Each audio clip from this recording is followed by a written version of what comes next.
Okay, so we're talking about SAR interferogram formation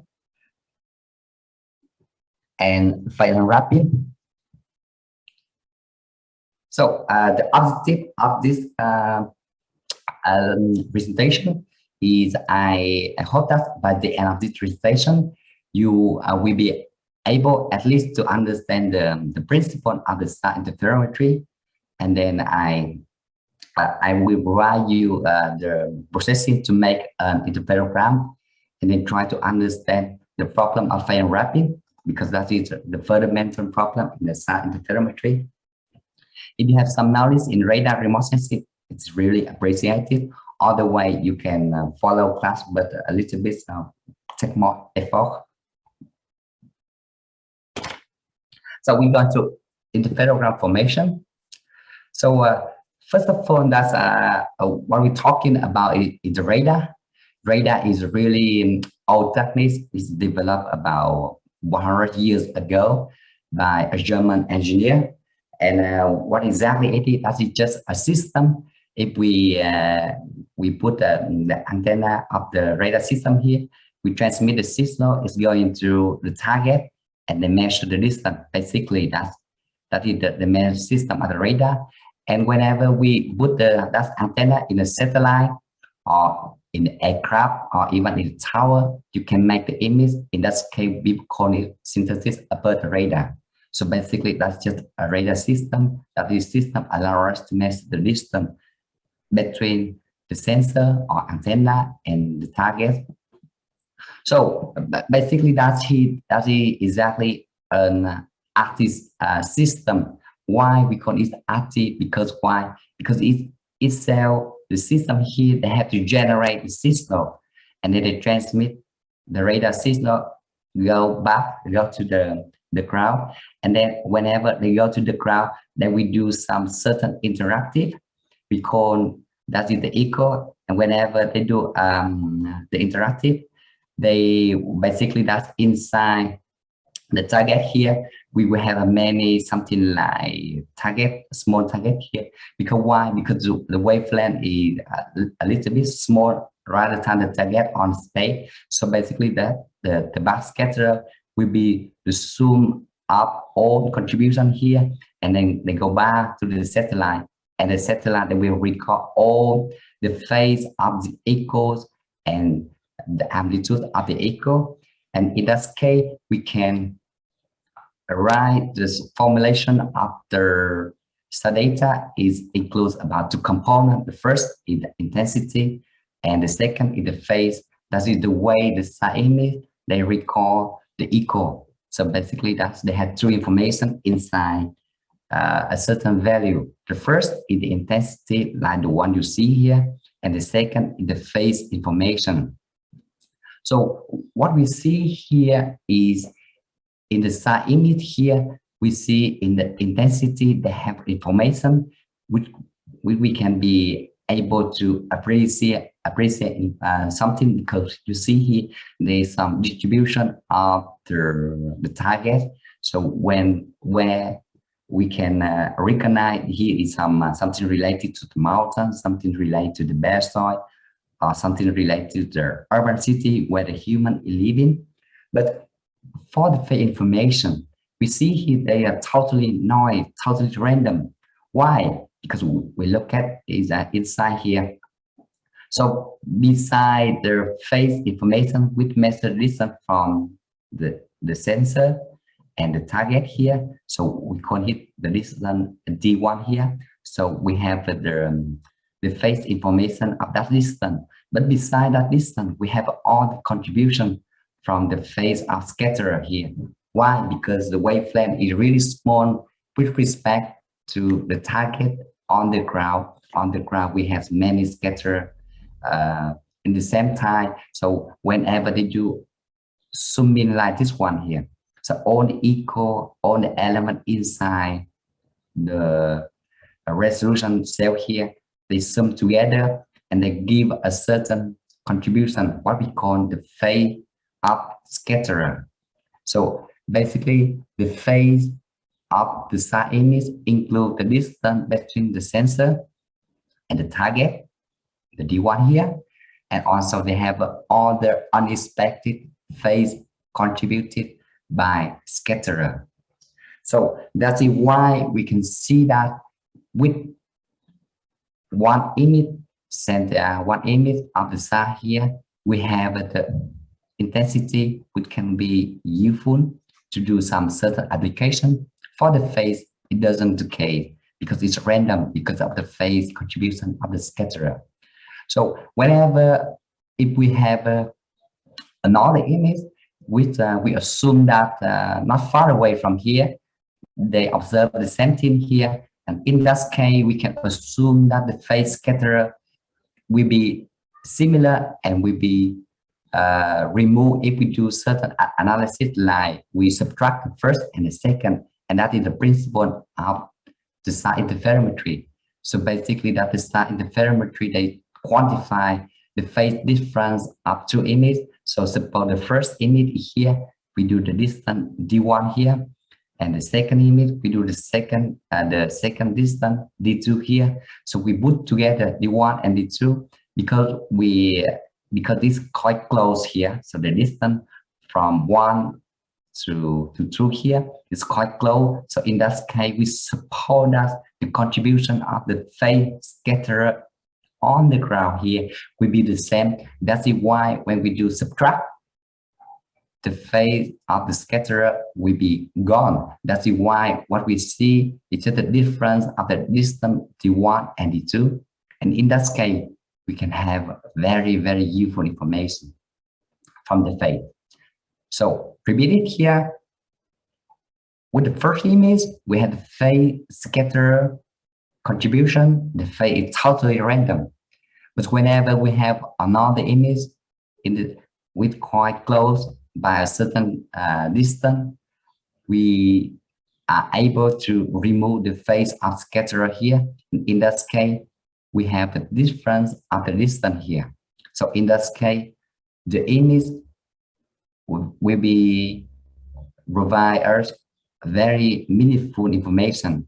Of course, it here is very very beautiful because it's related to a certain phenomena on the space. It's possible to show you that there is actually related to a certain earthquake in the past, but we don't need to do a little bit deeper here, but just want to repeat that whenever we have another image, it's able to remove the phase of scatterer, and in that case, the phase become more important, more meaningful, and we call the phase different here because it's interferometric phase. So basically, that is the principle of the SAR interferometry. But we have the first image, we have the second image, we put it together, we subtract it, we got the phase difference, and that's what we call the interferometric phase.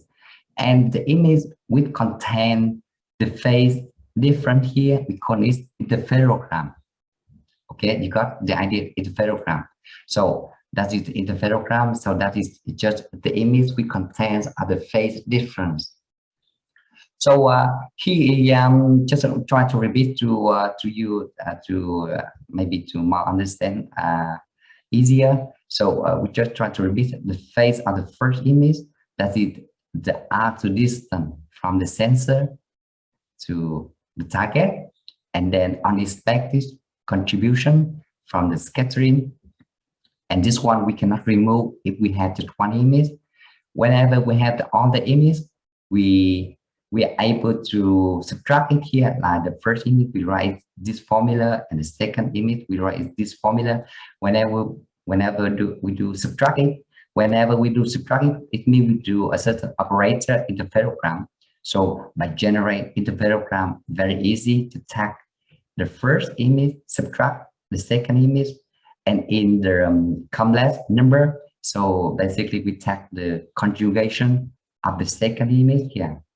So the first image, we keep it the same, and the second image, we take the conjugation, we multiply it, and then in that case, we subtract the phase 1 and phase 2 here. So automatically, we assume that the phase scattering is removed. So in that case, the phase here is just related to some useful information with related to a certain parameter we are going to show you, we are going to quantify inside the phase difference, what exactly inside here.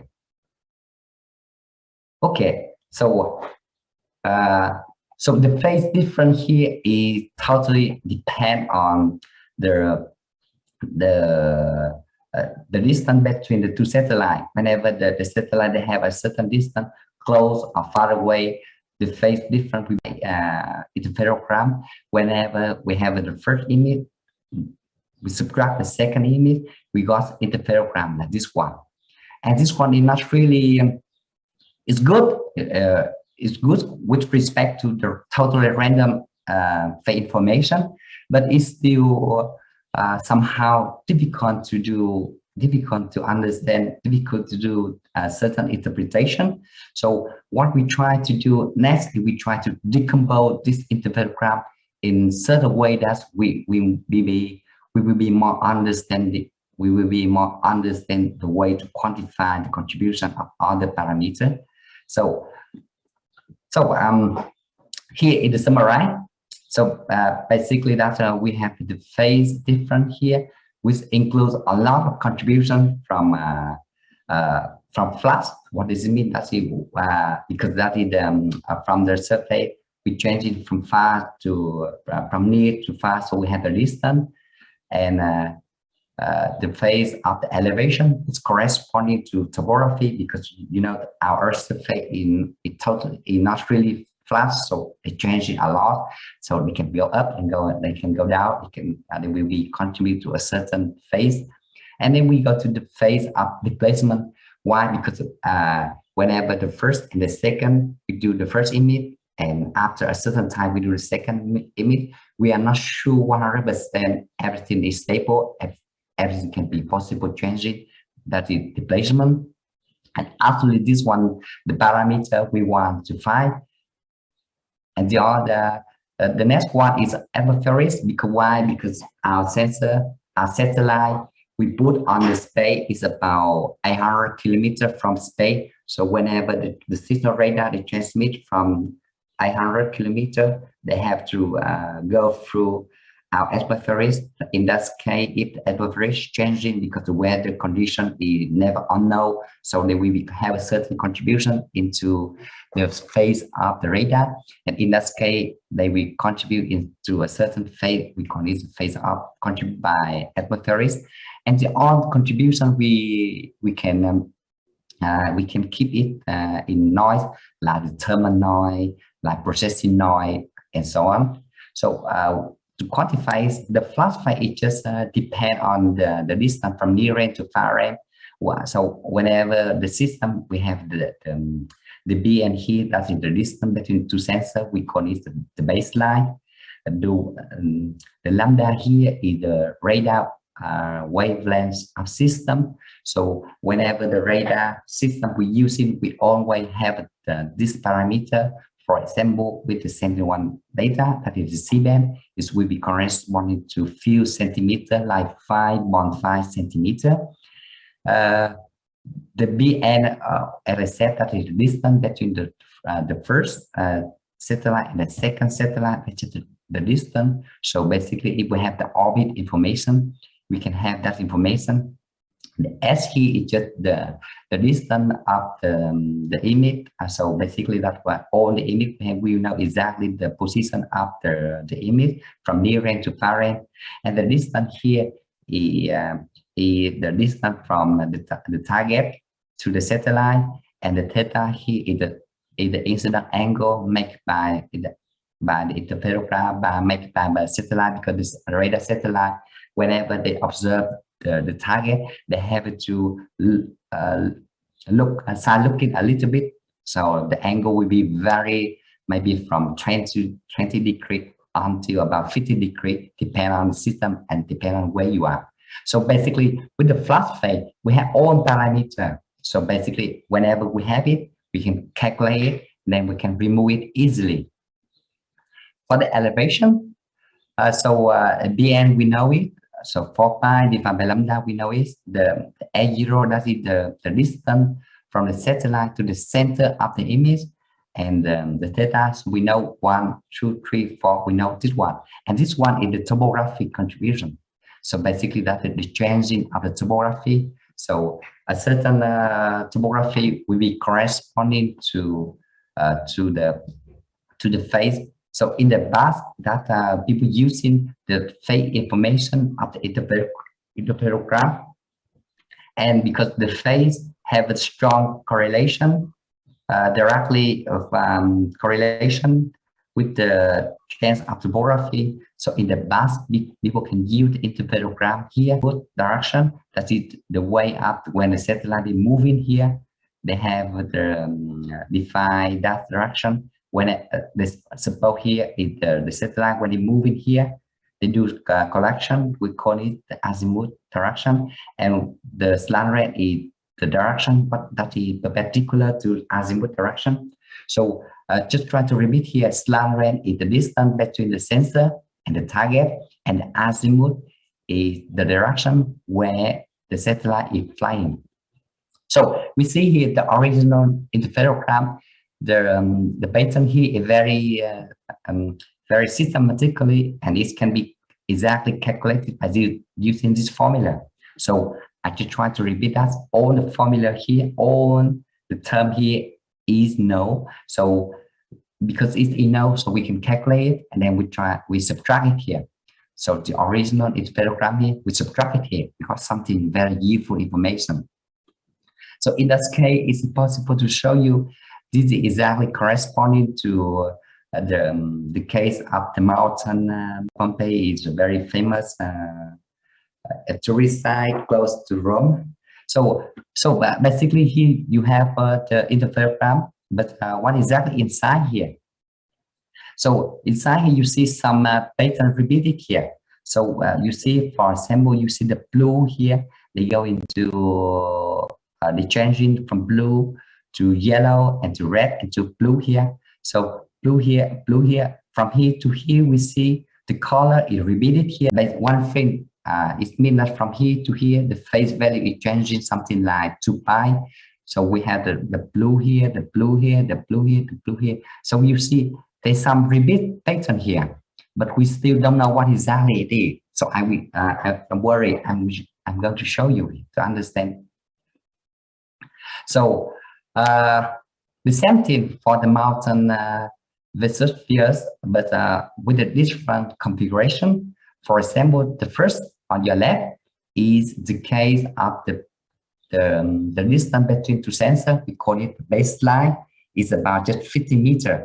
You see here, with 50 meters, we can count the number of frames easily. For example, the blue one here, from here to here, 1, 2, 3, 4, 5, 6, 7, about 6 frames, we can count it easily. But in the case of the baseline about 250 meters, the number of frames is changing very rapidly. So instead of 7 frames here, if you are patient, you can count 1, 2, 3, 4, 5. But I'm sure that you will face a very difficult here. Because why here? Because the topography here is changing very rapidly. So that is difficult to appreciate, difficult to see and to count it.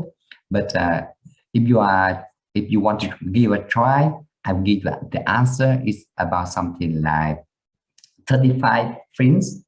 So, but not easy. And to try to understand why it is easy to count, why it is easy to do some interpretation. And on your right, it's difficult. Why? Because that is the parameter, the BN here. And you know, so we decompose the phase here with corresponding to exactly the topographies here. So this item is exactly the one we summarized before. So the phase of the interferogram, so the difference of the phase with corresponding to a certain changing of topography, we call it the delta Q here. So inside they have the BN and the 4 pi and the lambda, the distance and the theta look angle. So to try to, because it annoys me a little bit. So In here, we have this formula. So what I'm going to show you that suppose that when we have a very special case, it means that the phase is equal to 2 pi. So whenever the phase is equal to 2 pi, we have a special case, what we call in that case, the changes of topographies related to what we say the attitude of ambiguity. So basically, whenever the phase is changing to 2 pi, it will generate to a certain topography height constantly, and we call it the attitude of ambiguity. So basically, that suppose a parameter like this one. Suppose that theta is 25 degrees, lambda is 5.55 centimeter, and the distance is about 170 kilometer. If we put all the parameter inside this one, we can calculate it, the relation between the changing of topography and the baseline is something like 10,000. So how can we do that? We just basically put everything together in this formula, and we got this one. So this one is quite important to remember, because why? Because it's telling us to understand what exactly between the configuration of the interferometric system and the topography. Because why? Because given the baseline 100 meter, we can figure out the attitude of ambiguity is about 100 meter. And in that case, we can appreciate something related to accuracy, which might be more easier to understand for you, because you see here, for example, whenever we have the 2 pi, when I just try to repeat it here, one from here to here, the blue, the color is repeated here, the color is repeated here. We call it have it changing about 2 pi. So basically, that's an interferogram. They have the property we call it the 2 pi periodicity. So basically, that every 2 pi, every color is repeated, every color is repeated. And the 2 pi here, we corresponding to a certain topography. We call it attitude of ambiguity. So that's exactly the high difference generated by 2 pi phase change. So basically, that's the system here. Suppose on your left, suppose that's the PN. It means that the distance between the two satellites, the first and the second, the baseline is about 50 meters. We have the attitude of ambiguities is about 200 meters. And on your right, whenever the baseline is about 250 meters, we have the high ambiguity is about 40 meters. And in that case, which one, in your opinion, which one will be good for a certain application, like the one we're talking about here, like the people mentioned that for topographic application, whenever we have the greater baseline, we get the greater high accuracy. Can we just give a little bit break here, about 5 minutes, to understand what exactly the problem here? So, first question, in your opinions, if you do topography, and which data will you select it for your application? If given that the data can be 50 meters and the data we can be corresponding to 250 meters, and if you don't understand this this value, I just try to repeat it here. That is exactly the distance of the first sensor and the second sensor. So this one, that's this one.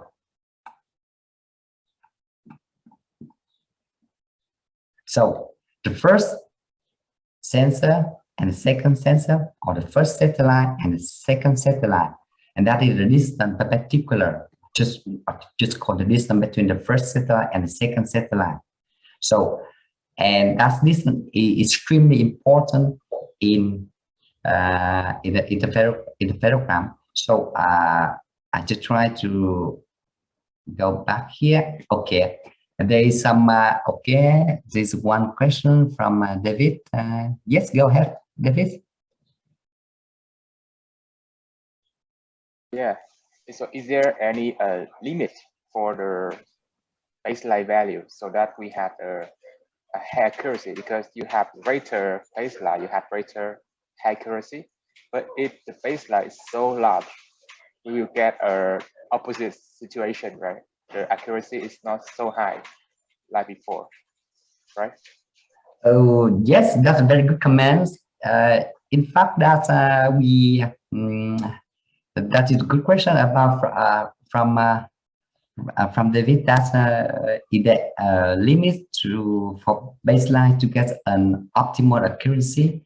So basically, that's optimal accuracy. So corresponding to optimal baseline. So optimal baseline is really a good topic. I mean, that it was a good topic in the past because people want to understand that, okay, when we have the baseline, it's small, it's easy for interferogram, but it's not really good for topography. But whenever the baseline is increasing, they have they have a good accuracy in terms of topography, but we become with another problem. Like you see here visibly on your left, you can easily to count the number of frames here, but on your right, it's a little bit difficult. Why? Because the phase is changing very rapidly with respect to this one. And to do topography, we have to at least able to count everywhere in this image to know exactly the number of frames. Why we have to calculate the number of frames? The processing, the algorithm to count the number of frames inside the interferogram, what we call the phase unwrapping. We'll be talking a little bit later. But to do topography, we have to at least able to calculate the number of frames here. And if we are successful, it's perfect. But in the difficult scenario, if we fail something like number of frames in not 3, or we count by 4, or by 5, or by 2. So basically, we got a wrong number of frames, and in that case, we contribute some certain errors, and in that case, it's difficult. So the question is about what is the optimal one. In the past, people come up with the number is something like 200 until 300 meters. That is the person people come up, because in that case, they will compromise between the way we can count number of frames, so the way we do phase unwrapping, and the sensitivity of the phase to topography. So in here, I just try to give you a little bit more detail to understand why we call the greater baseline, we get the greater high accuracy here. So suppose that we're talking about the baseline at 50 meters, with corresponding to the altitude of ambiguity is about 200 meters. So just try to repeat it. 200 meters here will be corresponding to 2 pi phase change. And suppose that our accuracy system of the phase is about 10% up 2 pi here. So something like 36 degree of accuracy. So you follow? So suppose that we have something like the sigma of the phase is about 2 pi divided by 10. So that is our system. So basically that's our system here. And our system here, whenever we have it. So we have about 200 meters, correct? 2 pi will be corresponding to about, how can I say, 2 pi corresponding to about 200 meters. And we have the sigma here, we correspond to a certain watt. So we have a 2 pi. So the system, so we have a system high accuracy. Expectation is about. So it should be something like, how can I say that, the sigma phase multiplied by 200 meters, we divide by 2 pi.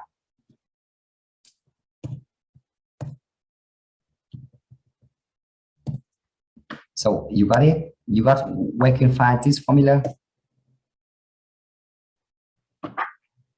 So basically that of to try here, for example, that whenever we have a 200 meter, so 200 meter, we have something like 2 pi.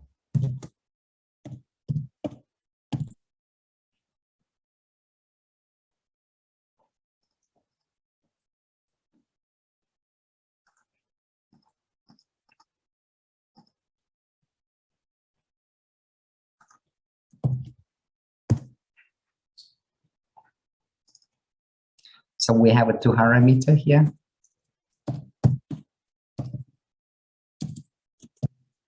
It will be corresponding to pi information. So, or 2 pi information corresponding to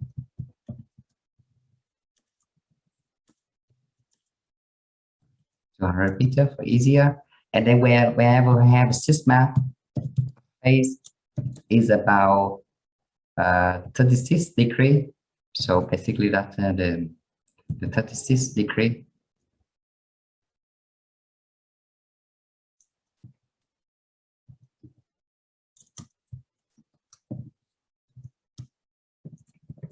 It means that we got a system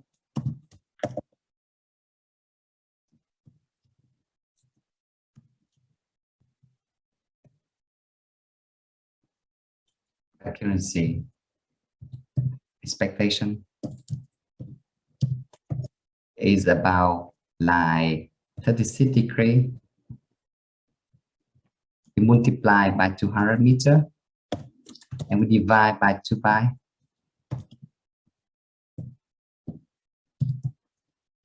And because this one will be exactly something like 20 meter.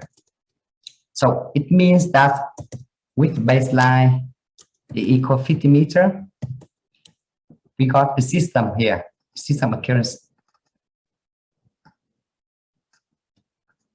The system expectation is about 20 meter, right? What about the case of the BNs 250 meter? So the same this one, the same situation. What exactly the system we have here? So 250 meter, what do we have? Have an ambiguity.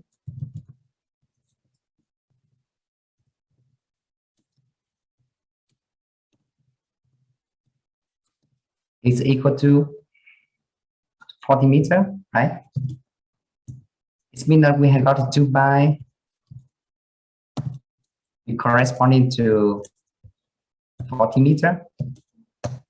And then the sigma is the same here. So we got this one, it should be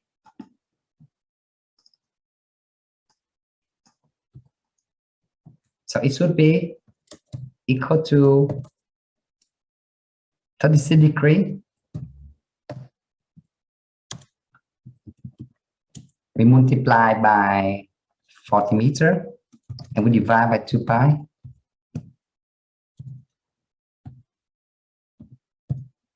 And in this case, it will be how many?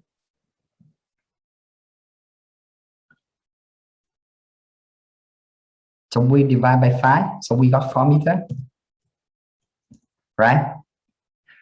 So in the first case here, we have the expectation is about 20 meter accuracy.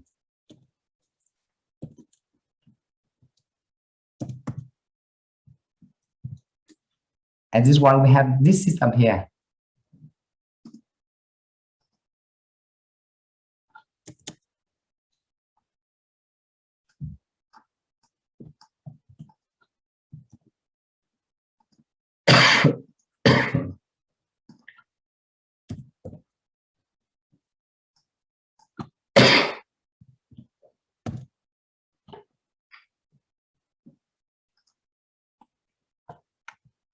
So everyone follow the concept. Sorry.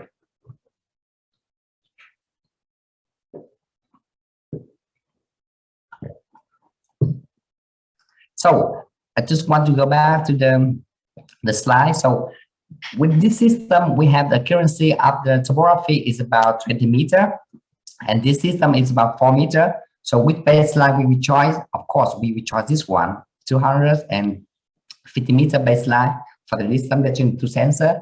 So, but remember that in the past, people have to discuss a lot about this parameter, and the optimal one people using end up with about 200 meter to 300 meter.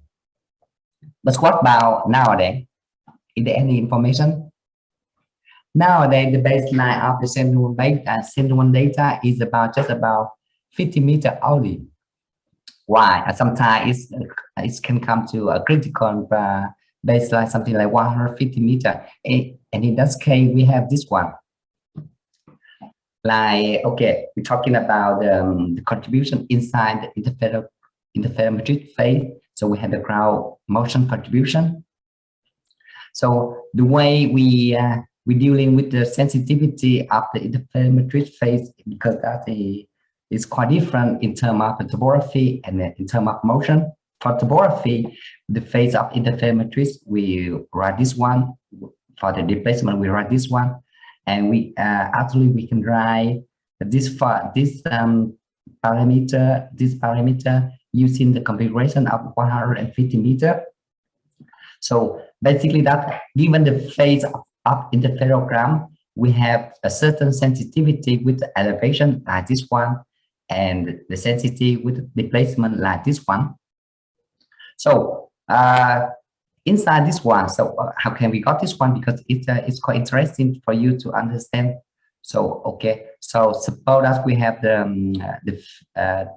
difference of the phase corresponding to Q divided by 10. So how can we got that one? So to try to remember that our system is here.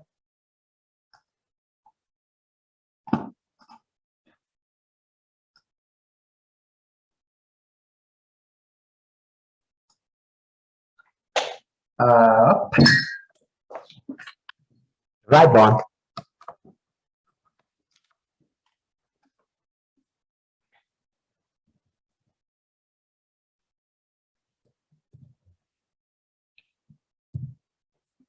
Is this better now?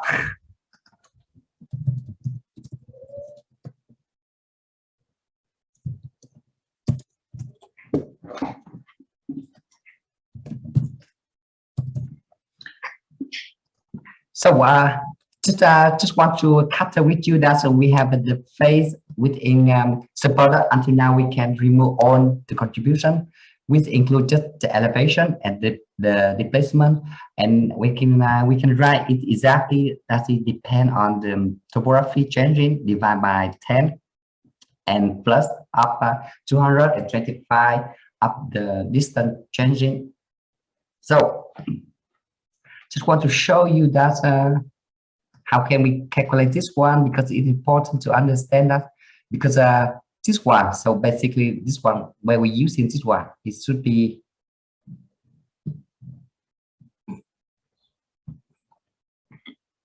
so we're using this formula. So basically that's how we can write. So you see here, so the phase will be corresponding to a certain topography and divide some this factor. So this factor we call it the phase to high factor. So basically that will be, suppose that we have the baseline is about 150 meter. We got to get this one. So basically that's where we can get this one. So 150 meter, we multiply by 4. We multiply by pi. We divide by lambda. Lambda for the Sentinel data is the k of 0.0555. And we divide by the distance. So the distance of the center image, we suppose that is about 850 kilometers to 3. And we divide by the side of the theta angle, which is corresponding to about 25 degrees. So we multiply by 25 degrees. So, but basically here, the distance, I guess is about something like 100. So that is exactly 0.1. So if we revert it, it will be about something like 10 exactly. So it will be 10. So you see here. So we already calculate this one is exactly here. So the changing of the phase will be corresponding to the elevation is about the 1/10 every follow. And then for this one, can you calculate for me, please?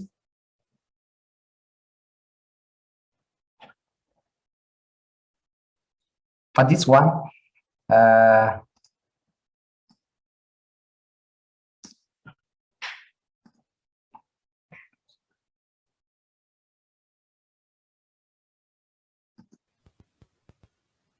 it's 4 pi over lambda. Exactly. So 4 pi divided by lambda. So 0. So we got this one. So okay, so very easy. So basically that the phase we corresponding to the elevation like this relation, and the phase related to the changing of the motion. So this one. So you see here the sensitivity of the phase is very different between the elevation and the displacement. What exactly it is here? Suppose that we don't have the motion. We have just had the topography here, and whenever the phase will be corresponding to 2 pi, and in this case the changing of 2 pi will corresponding to about 23 meter topography. How can we got this one? 23. The 23 is just easy. We just multiply by 2 pi. 2 multiplied by and multiply by how many? By 10. And in the scale we got this number 23 meter topography.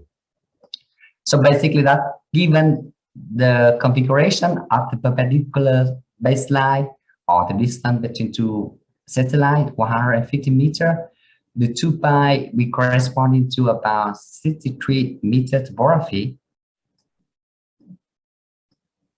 So you see here 2 pi of interferometric phase will be corresponding in real life in topography about 63 meter, extremely high. So but for motion, what about the motion?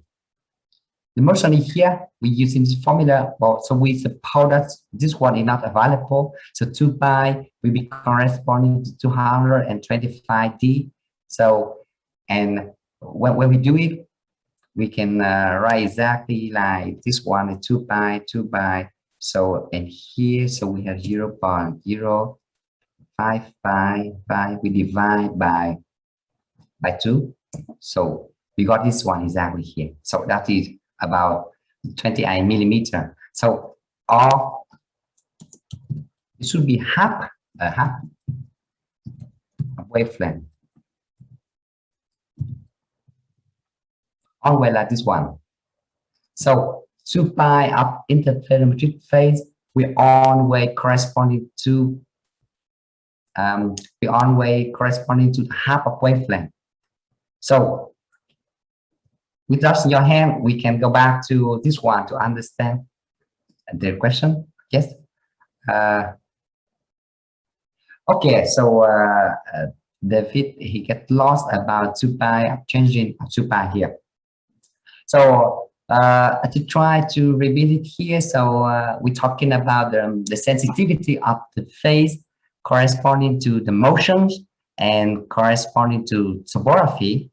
So the phase is composed with, until now we suppose that it's just a composed of the elevation and the displacement. So for the elevation, the phase and the elevation, we had this formula. So basically, that's suppose that we had this formula, this one here. So the phase will have a directly relation with the topography here. So we want to calculate this factor here. So basically, that what do we have? We have something like baseline like 150 meters. So the baseline, the distance here, 150 meters. We multiply by 4 pi, right? And then we divide by who? We divide by, first is the side of theta. We suppose that is 25 degrees also. So divide by, right? But the side, we multiply by the distance. So the distance here is about, that is changing a little bit here. We suppose that 800 here. So what? 800 meter, 800,000 meters. So the last one is about the wavelength. Wavelength is 0.55, and we got this one. So that's 0.1, or it means that it's just about 1/10.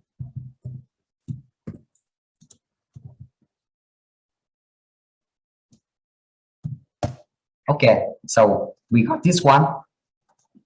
So the phase corresponding to elevation is about the topography changing and divide by 10. So you follow? Okay. And this one. Okay, thank you. And for the displacements, we got this one. So displacement is something like always about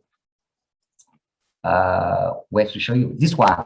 So displacement is about 4 pi divided by lambda. So we have this one 4 pi. Okay, so we have 4 pi, 4 multiplied by divided by lambda. So lambda of the center one is 0.555. So we got this one. So 226 or 225 is the same. So we got this one. So this one. Okay, follow. And then we try to understand how 2 pi phase will be corresponding to a certain change in topography in real life, and to a certain extent changing of motion. So given that there is no displacement, so we have just we remove this one. So we have just the Q, the topography. So 2 pi of the phase change will be corresponding to about 2 pi multiplied by 10 will be corresponding to exactly 63 meters. So it's easy. We just 2 multiplied by 10. So we got this number. So you got 63 meter topography. And for the case of motion, it's easy also. For the case of motion, that is something like 2 pi. So you got here, you got this one, so you got this formula here. You got the 2 multiplied by, and then you divide by 2 pi, and you got this one. So basically that's 28 millimeter. The metric here is a met.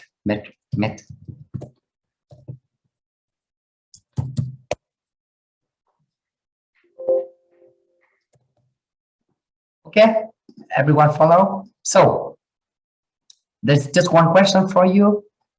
That's suppose that given that you have one requirement from your boss, that they want to measure the change in the displacement after a certain city. I suppose that the Paris city. So okay, so the question, so like in the Paris, so your boss just want to know the the displacement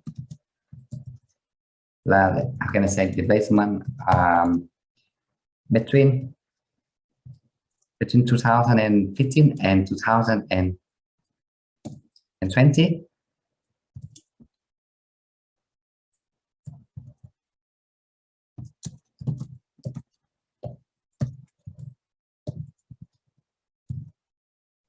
So the idea is very easy. So one day that your boss just want to ask you, because you are expert in SAR data, so they don't know how to handle. They just ask you, okay, we want to know the displacement of the Paris city between the 2015 and 2020 for the Paris city. So what can you do? What is your proposal? So proposal one. How can you do that, please? Okay. I take image, SAR image in 2015 and one SAR image in 2020 and find their interferogram. So you take the image from like 2020 and the image 2015. Right. 2015 and take the interferogram. And find a phase difference between okay. them.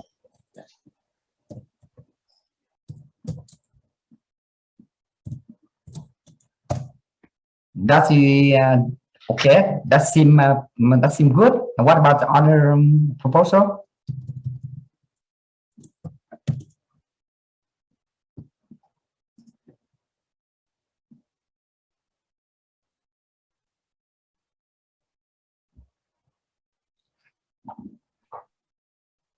So I mean that there is no other proposal. I get that this one is okay. That's a unique answer.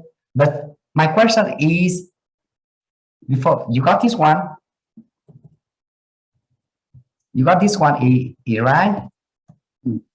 So but from the InSAR, right? So that's exactly what you just learned. But my question is, without before, so I mean before this class, what will you do?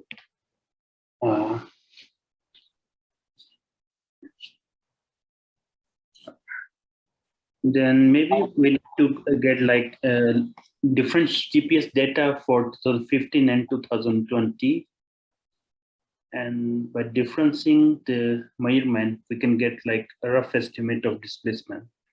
So you got the difference from what? Differential GPS measurement. If GPS. Yes. Right. Yeah. But GPS is very limited.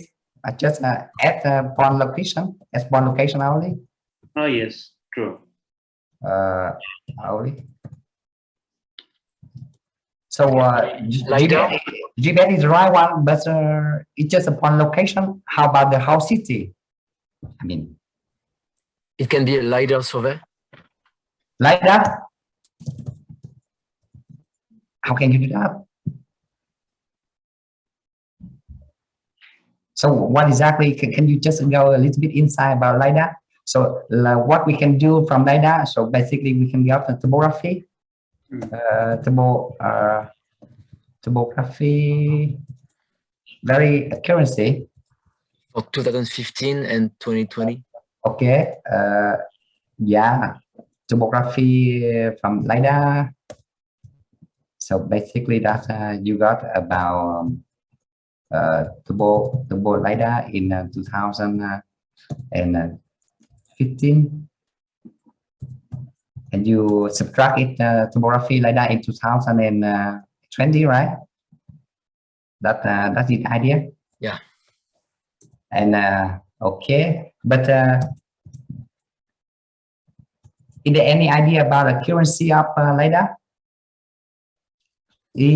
I'm not sure, but maybe meter? No. I don't know. 0.5 meter? No, I don't know. I think it's better than that. Better than that? I'm not sure. Not sure. Okay. So I suppose that it's about, in my knowledge, it's about 0.13 or 0.3 meter in my knowledge. I don't know. I'm not sure because I never work on the LiDAR data. But for GBS, it's okay. For GBS, the accuracy is accuracy of the GBS.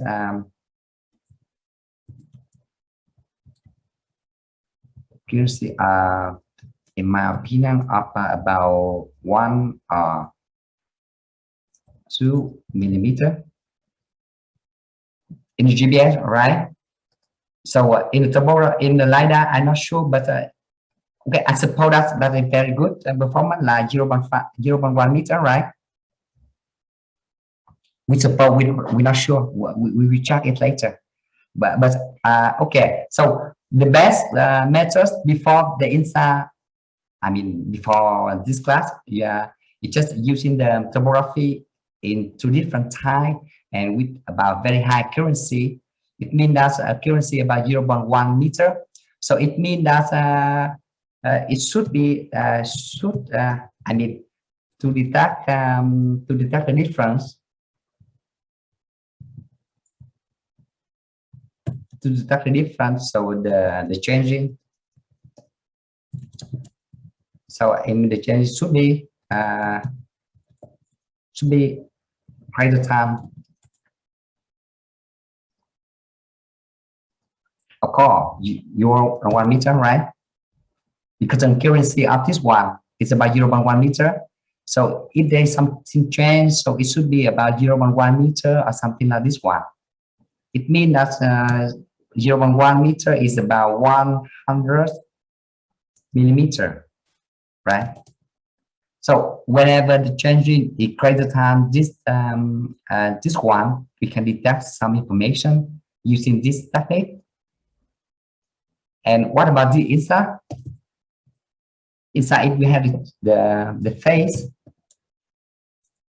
We have about a certain changing of the phase, like something like 28 millimeter, with corresponding to pi, right? And the sigma of the phase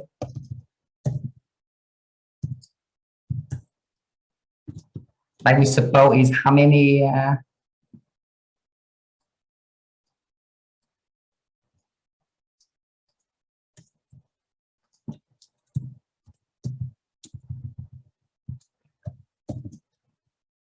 we suppose this one is about 36 degrees, right?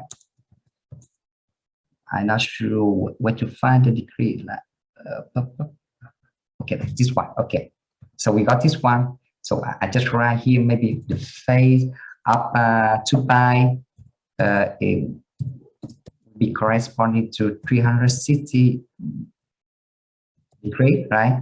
And this one it should be corresponding how many changing in the motion, 28 millimeter, right? So given the SAR system, what we can able to measure of the system, so the system accuracy, system accuracy expectation should something like 36 degree multiplied by 28 millimeter, and we divide by 36 degree. So what do we have? We have something like 2.8 millimeter. It means that this proposal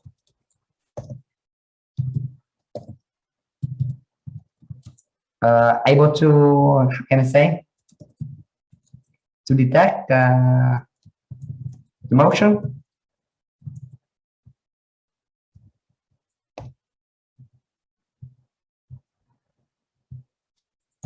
Whenever it's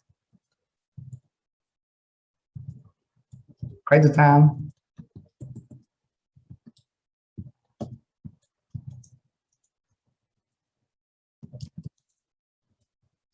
1 but 2.8 millimeter.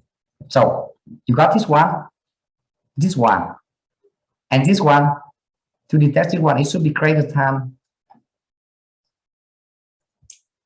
So, in your opinion, which one is?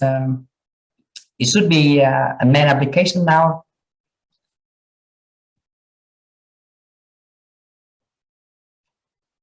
So I hope that you can able to appreciate the sensitivity of the phase, which corresponding to the capability to detect the motion. So basically, that with the InSAR technique, we are able to detect the motion with very high accuracy. Because why? Because it's very sensitive. Basically, with respect to all the techniques like GPS is okay. GPS is something similar, so kind of say that the same level with the InSAR, but they have a limitation. It's just as one location only, right?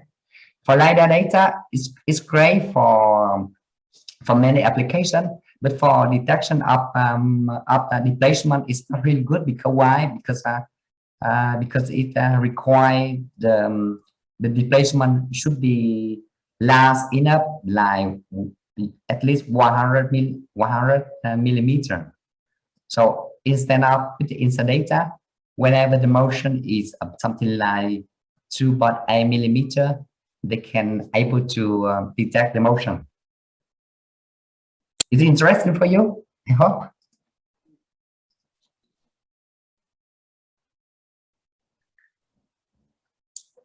Okay, so we can move on to the processing chance to do how to get the interferogram.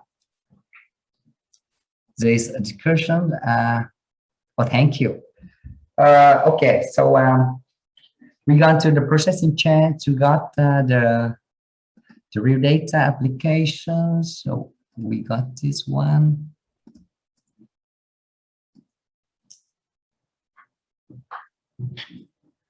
So what we going to next? So first of all, that's we had to talk about the way satellite they collect the data. That's the first of all, that's script map mode. That is very classic information collection from the satellite. It means that whenever the satellite they fly in a certain direction, with direction we call this the azimuth direction, right? And the perpendicular of the azimuth direction we call it slant line. So whenever the satellite they go in, usually that they have to send a signal to collect the data, and because that's whenever they send the data, the signal will go with the velocity of light, so it's very fast. So we call this direction usually as the fast time direction, and because the satellite they move this direction, and the velocity of satellite is, of course, is very low with respect to velocity of light. So we call it slow time direction. So we have the slow time direction and fast time direction. Because it's very fast in terms of fast time direction because of velocity of light. We assume that in some time that satellite they stop here, they send a signal, and the signal will collect the data. We touch the ground, and then the signal will be back to the satellite, and then the satellite they receive the data, they record it, and then they go. I mean, the satellite they actually stop, send the signal, they waiting a little bit, they record the signal, and then they go. And that's the approximation. We will call it just a stop and go. It's right. It's clear because maybe it's interesting up. Maybe it's interesting for you because. So what we say here, stop and go approximation, right?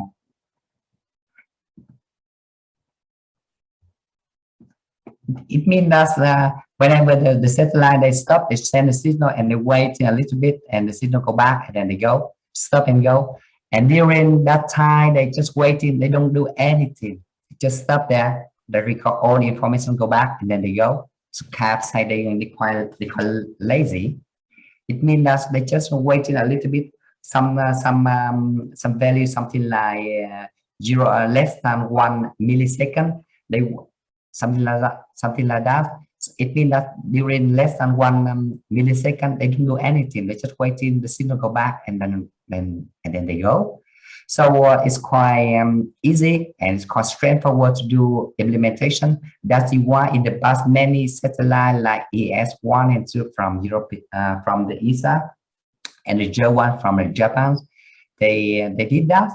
And even nowadays, there's also many satellites also offer that acquisition mode. Because why? Because it's classic, because it's easy.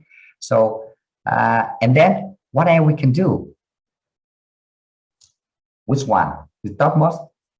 So before that one, from here to here is the time the satellite stop and then they go. But for the other mode of acquisition, what we call the top or the terrain observation by progressive scan image. So during this time, the satellite is quite busy. They're not lazy. Kind of say, okay, here, whenever I'm here, I'm trying to collect this one, and then I'm trying to rotate my antenna a little bit by electronically, not mechanically, but by electronically only, because for medically it's really difficult, but just for signal processing, just for system, I mean, they point in other direction, and in that case, they can gain some information in terms of the covering. I mean, because with the strip map from here to here, the antenna is the same. They keep moving until here.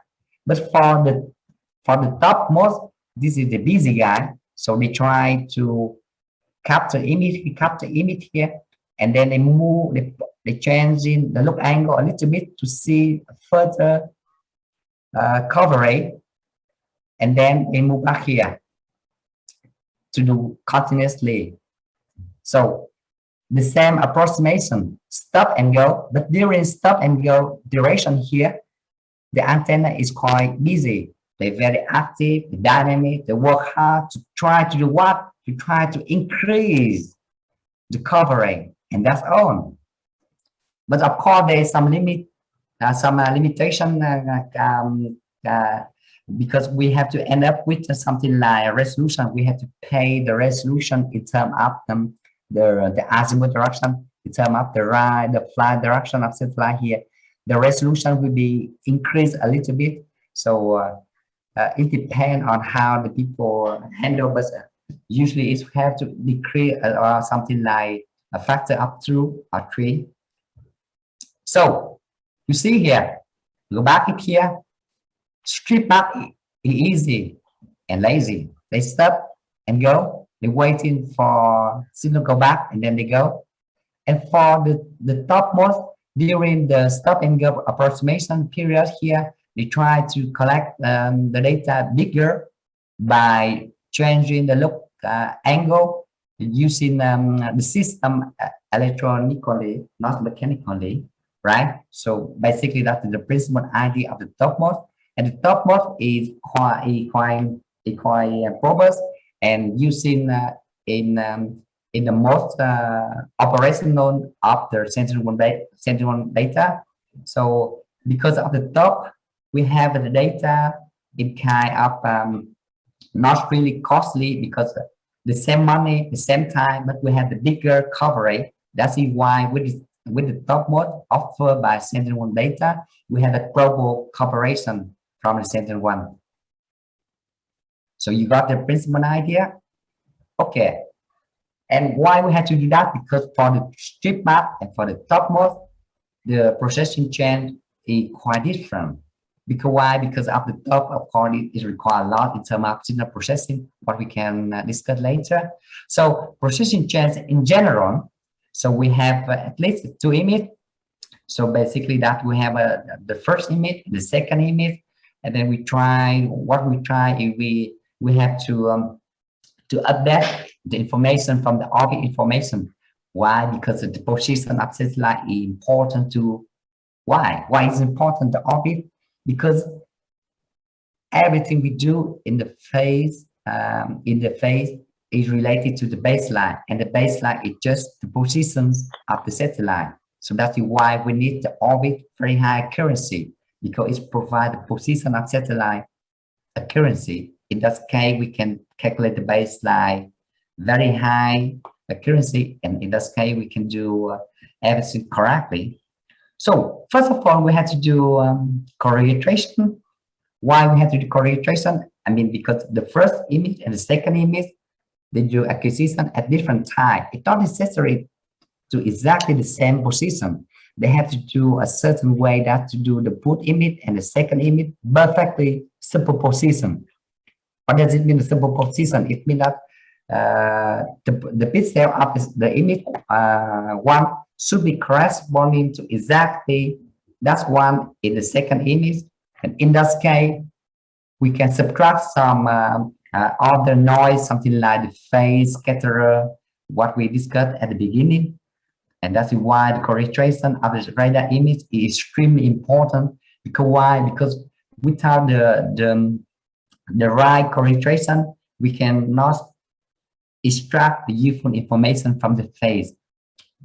Without the correlation, the phase is still totally random. So this one is more important in the SAR interferometry correlation.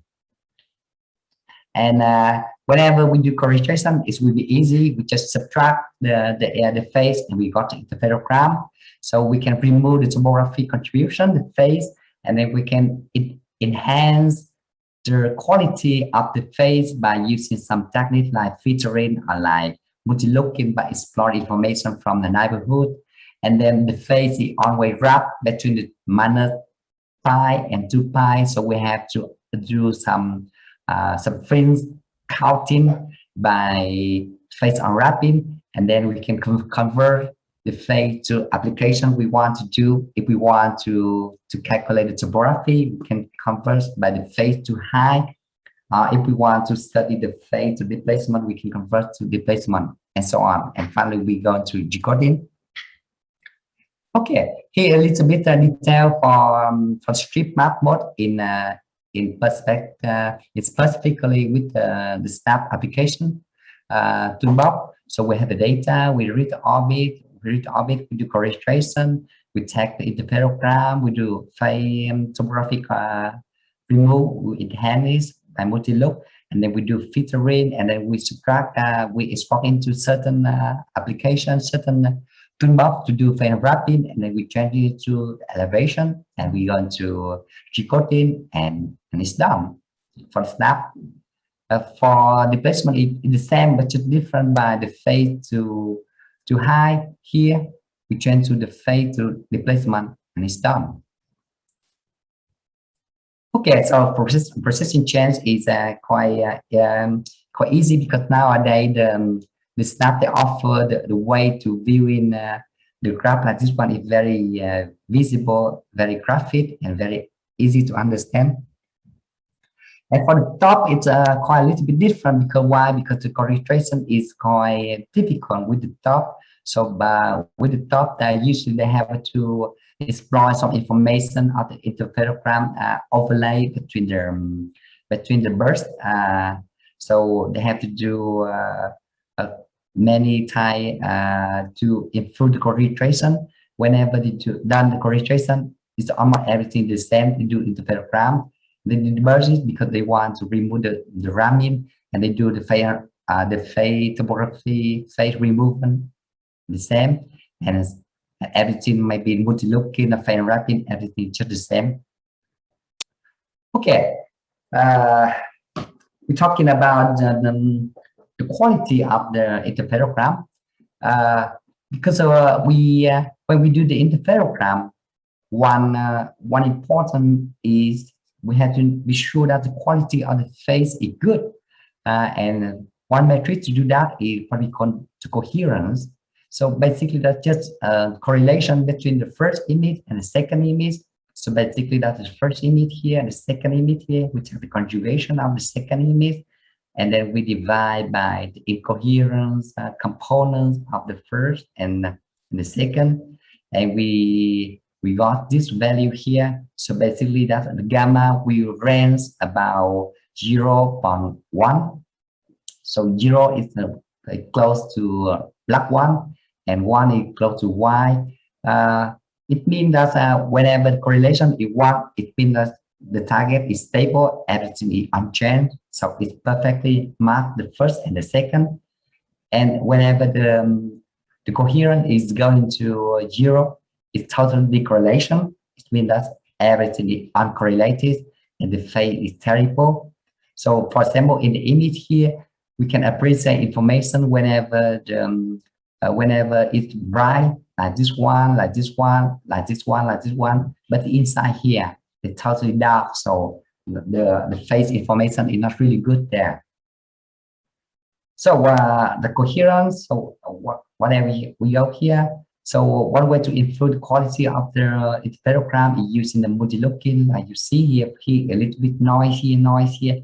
When we do multi-looking or when we do filtering, we can remove certain noise here which are really related to the geophysics phenomenon. So we remove this one. So we got something useful information. So finally, we're talking about phase unwrapping. Phase unwrapping is well known because why? Because whenever we're dealing with the phase is always ranging about -pi to +pi. So you see here it's the absolute phase here. But whenever we go into the recoils, it cannot recall more than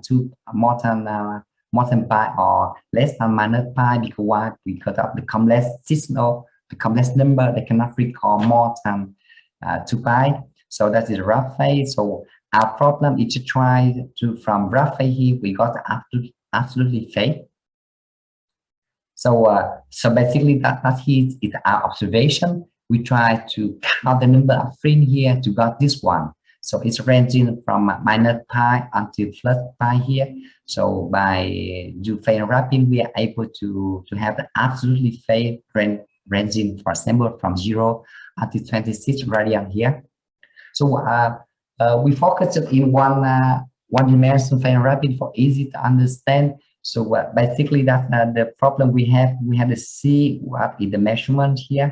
That is the red one, and our solution is which try to propose a solution in such a way that the phase should be larger than 3.14 like this one here. So that the blue one is the one we want to find. How can we got this one? So basically that we make a certain assumption that the phase difference between two sample nearby is not alias. What does it mean? It means that the phase difference should be always less than pi. And in that case, that we are able to do phase unwrapping. Because why? Whenever it's greater than pi, we have to do the wrap phase here. Like suppose the case here, we have the first measurement is about 3 pi divided by 4, and the second measurement is -3 pi divided by 4. If we subtract this one and this one, we got this one. So that is the differential. So we take the wrap operator. So because this is greater than 2 pi, so we take the wrap operator. So if we go to pi divided by 2 here, so whenever we want to do a wrapping phase, just try to do a certain coherent summation from a certain point by integrating all the gradient here. And then we got the phase unwrapping. It looks like easy, but whenever the absolute phase is not really less than 1 pi, we face with the problem. But don't worry, in your processing, you don't need to know, you don't need to worry about a lot about phase unwrapping because we have a very good tool to do it later. So for more information, I just have one very good resource to provide you, written by European Space Agency. So basically, that's the people from Politecnico di Milano. They write this book very long time ago, 15 years ago, but it's still stay out the art. So it's good for you to have the first step to understand SAR interferometry. So I'm finished for the technical technical session. So where we are now? Okay.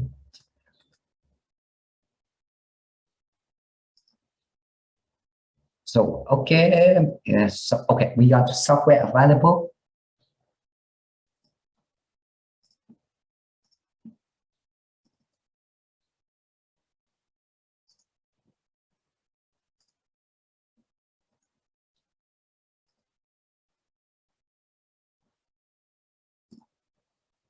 So just very quickly, that software available is we're talking about two processors. The first, if we want to do some application, we need the InSAR processor. So and then whenever we have, so we see nowadays a lot of processor available here. So it can be open source or closed source or commercial or so on. But basically, that's what we are using is this one here. So developed by the InSAR, it's written in Java. So basically that with Java, you can run in many platforms. So whenever it's a Windows or Linux, it's okay. So okay, so the first is Snap. If you don't have, you can go to the website, download it. It's free and it's quite powerful. So the other one is from the NASA college. So they developed the eyes.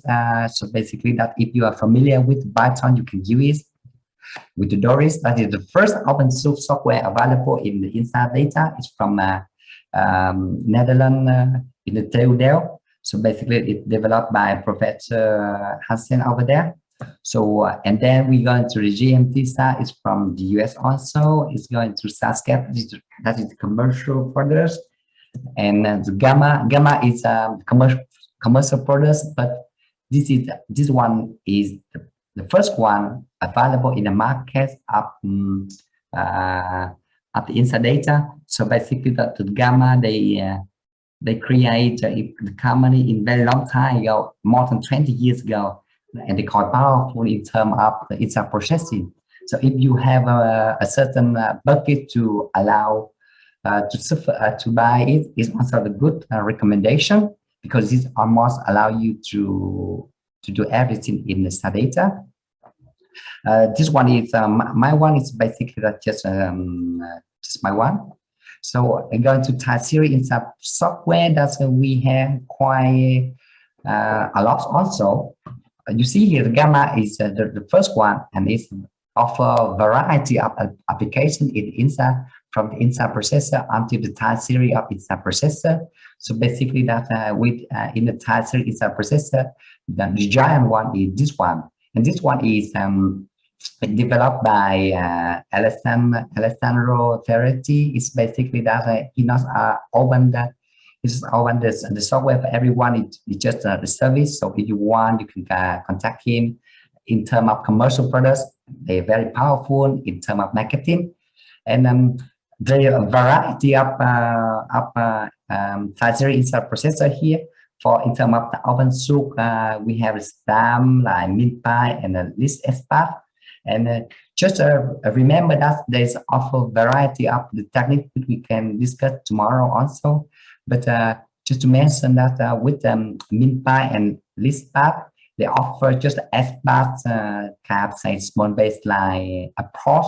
So basically, that's the accuracy quite a little bit limit. Because why? Because they usually end up with a very rapid problem or end up with atmospheric contribution. So that's why the accuracy is not really as high as expected from the BS approach or the BSDF approach. So what I'm going to show you is using the STAM. So for the InSAR processor, we're using SNAP, and for the time series InSAR, we're using STAM.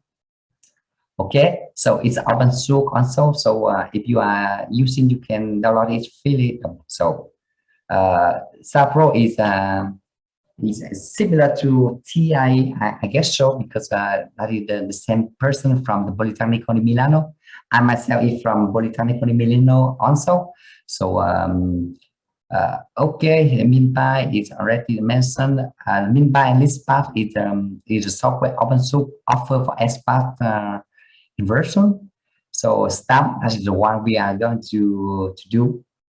And SASMAP is commercial products. Gamma is commercial products. For my one, okay. So in order to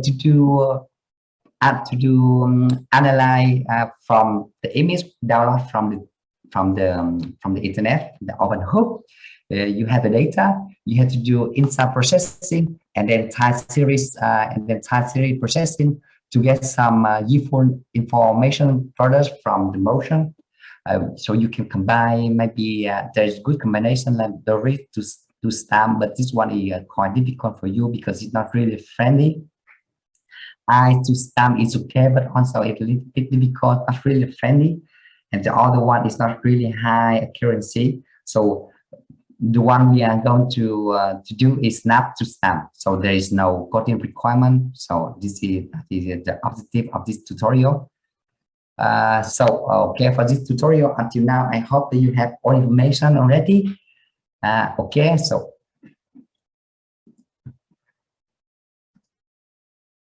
okay, where we are now. So we are going to practical session. So first of all, we check the install tools.